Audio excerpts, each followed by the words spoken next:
दोस्तों, आज की कहानी किन्नर की माँ। माँ को सब बांझ कहते थे जब तक मैं नहीं हुई थी, और मेरे होने के बाद उसे किन्नर की माँ का दर्जा ही मिला। इससे अच्छा तो वो बांझ ही रहती। माँ ने 12 साल मुझे सीने से लगाए रखा। एक माँ के लिए उसका बच्चा सिर्फ बच्चा होता है और कुछ नहीं। पापा हर वक्त जलील होते जब जब मैं उनके सामने आती, या वो शब्द जब जब उनके कानों में किसी के द्वारा कहा जाता। माँ की दुर्दशा मेरे होने के बाद और ज्यादा बढ़ गई थी। माँ को घर व समाज की होने वाले ताने भरे हुए शब्द।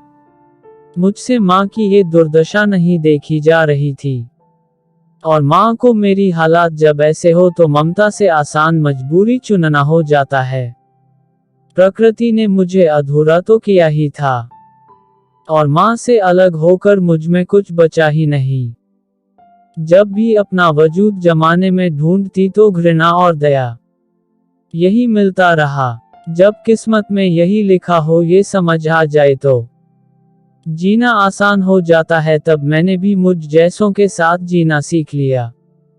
कुछ सालों के बाद सुना है आज उस घर में मेरा चचेरा भाई हुआ है। मेरे चाचा का लड़का सब दुआएं देने जा रहे हैं, और बदले में उपहार लेने मैं भी साथ चल दी। अपना हक लेने, भाई को देखने का, उसे दुआ देने का।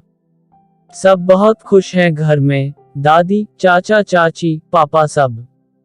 क्यों ना हो, कितने सालों बाद इस घर में एक पूरा जो पैदा हुआ है।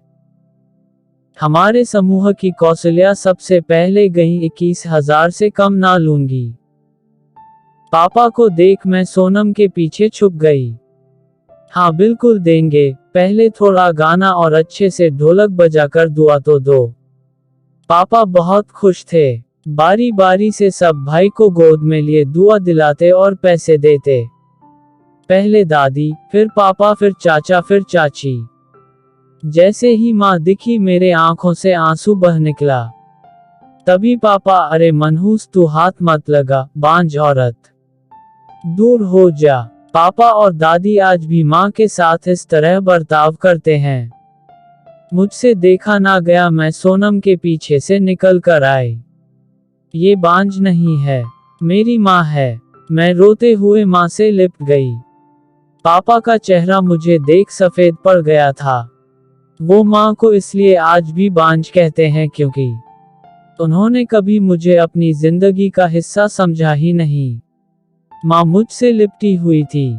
तभी तालियां बजनी शुरू हुई। कौशल्या, सोनम और सब ने हमें घेर लिया। ये सिर्फ तेरी माँ नहीं, हम सबकी माँ है। आज तो दुआएं देने आए थे हम, पर इस माँ की आंखों में कभी आंसू आया तो हम सब फिर आएंगे, पर दुआ देने नहीं। याद रखना, सच कहूं तो माँ के गले लगकर कभी लगता ही नहीं कि मैं अधूरी हूँ। दोस्तों, आज की कहानी में बस इतना ही। कल फिर मिलते हैं एक नई कहानी के साथ। कहानी सुनने के लिए धन्यवाद।